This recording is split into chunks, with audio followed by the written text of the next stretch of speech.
Hey guys, Lisa Salvatore here. I'm recording this video on August 7th, and I'm going to talk about a couple of different things in this video. I was actually sitting here working from home today, and I had a bunch of readings, and I'm done now.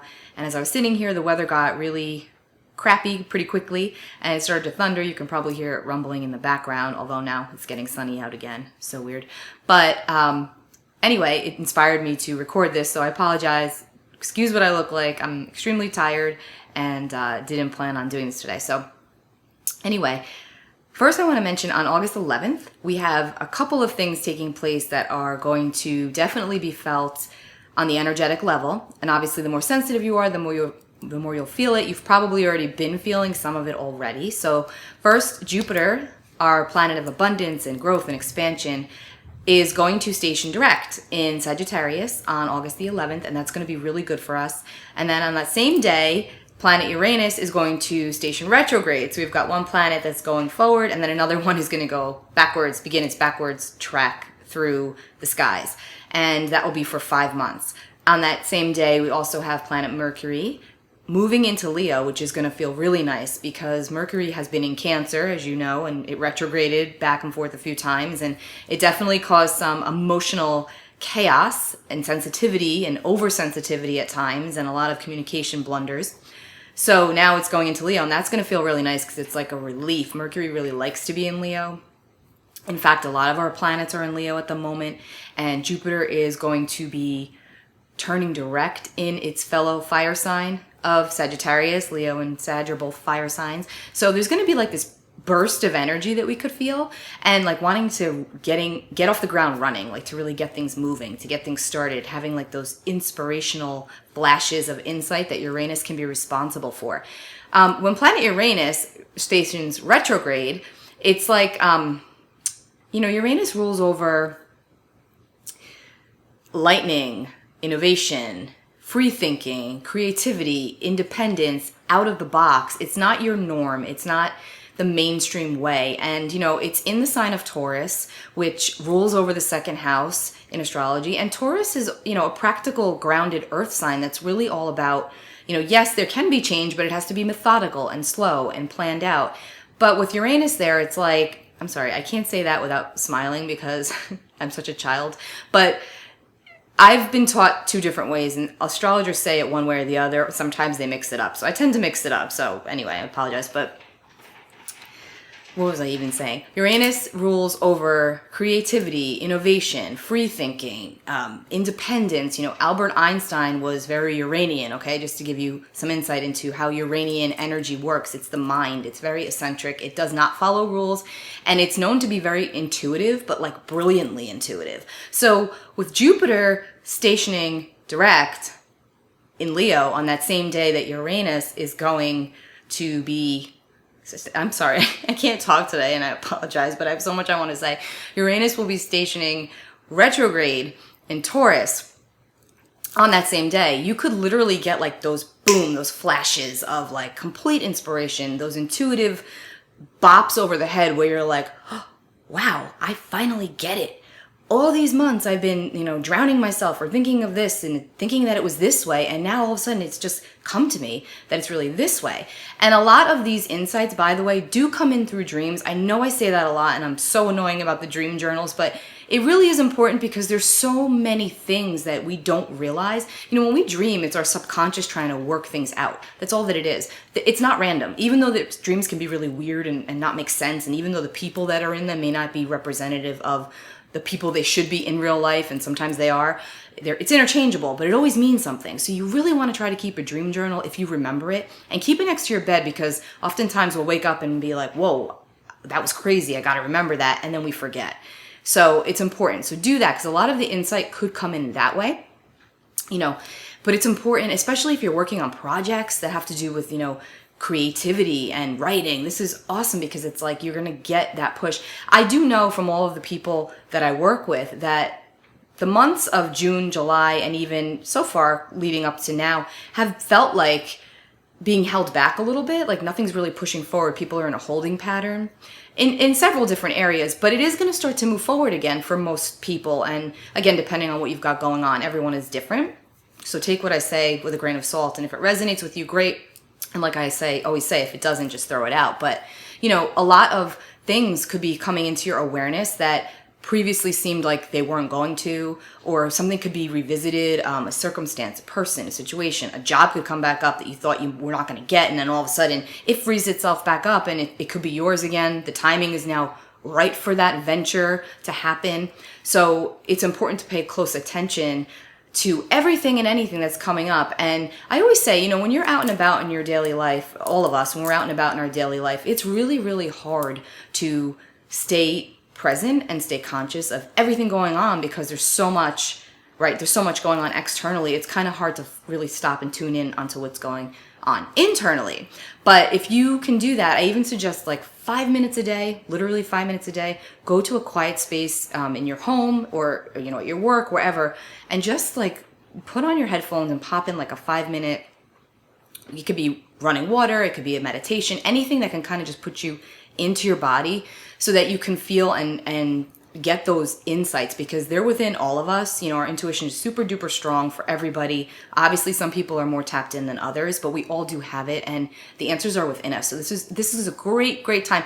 Uranus moves really slowly, and this is going to be retrograde until January 10th of 2020. And it's not as disruptive as some of the other retrogrades, although because it's Uranus, it can bring about unexpected changes, right?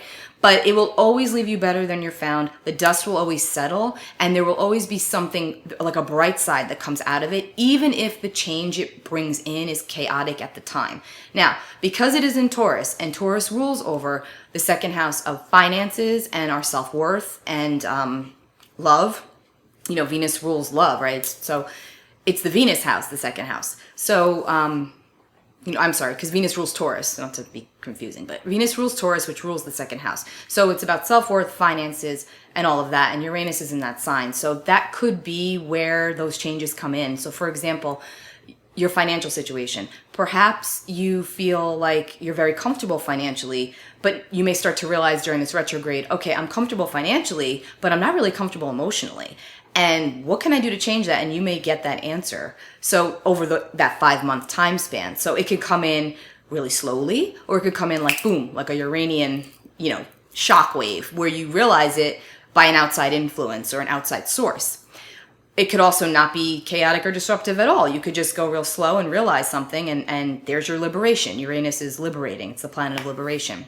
Now, on the flip side of that, financially, if you feel like you haven't been, so great, you may recognize that even though you might not be so great financially, you could be very happy personally, emotionally. And so that could be enough for you. So it's really a time of free thinking and figuring out which way that works for you, how can you make it better if you need to, and then some outside help could be coming in unexpectedly.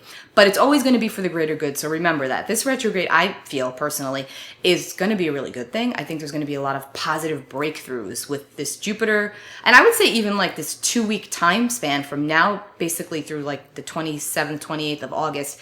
That key word is, breakthroughs. There's going to be some breakthroughs. You're going to be finding things that might have been missing. You can get some unexpected help from unexpected sources with things that you've long since forgotten. The other thing is that we have a full moon in Aquarius on August 15th, Thursday, August 15th. I think it's 8:29 a.m.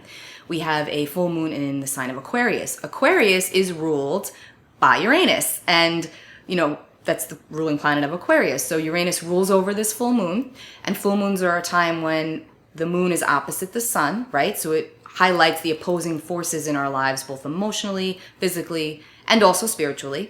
So Aquarius is an air sign, and it's known to be a little bit, on the positive side, it's extremely innovative, it's extremely creative, and it's a free thinker.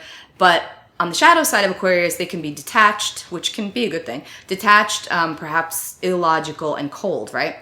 But Aquarius rules the mind, so there's a brilliance there. So with this full moon in Aquarius, it's the mind, right? Opposing the sun, which is in Leo and is all about the heart. So think about that. The sun and the moon are opposite, which is a full moon. Aquarius is the mind, Leo is the heart. So we've got a double emphasis on the opposition of the heart and the mind. So, you're probably going to be feeling emotional, but it's not going to feel bad. It's just going to feel like, what am I doing is what I'm doing exactly what I'm feeling, and is what I'm feeling what I'm doing. So, if it sounds confusing, it's supposed to. And it's, again, a lot of this is going to center around love, right? Because it's Venus, second house, and Venus is also opposite this full moon. So that's going to be a lot of the emphasis, love and money, but I would say more so on the love. So, and this could be very positive too. It could be like, really bringing you into your center and recognizing ways in which you could do things better. So this, I think, this full moon, I think, is going to be a really nice one.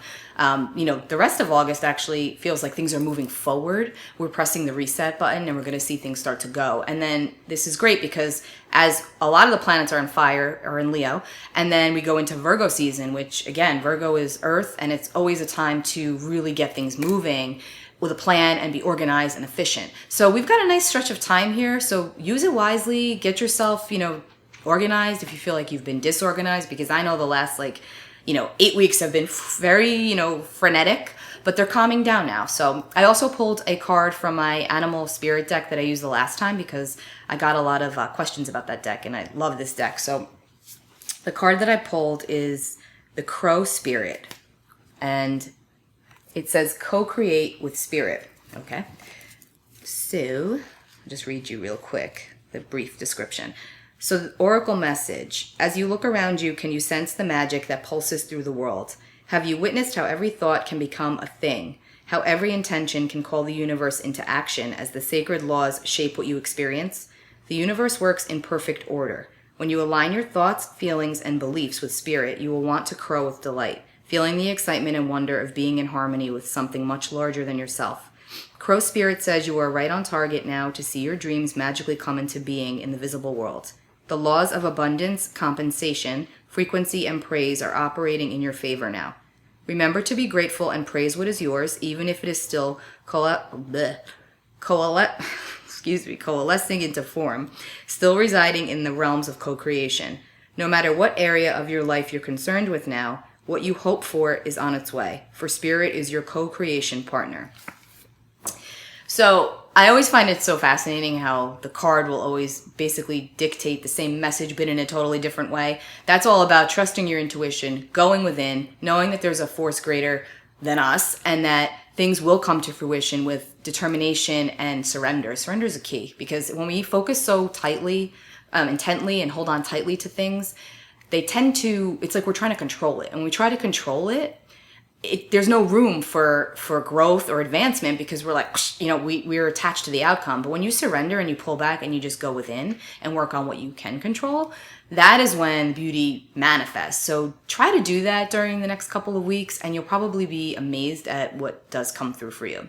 Take good care of yourselves. As always, if you would like to be informed of more videos or discounts, readings, things like that, lisasalvatore.com. Subscribe by hitting the button below, and I will be back with another video soon. Take good care. Bye.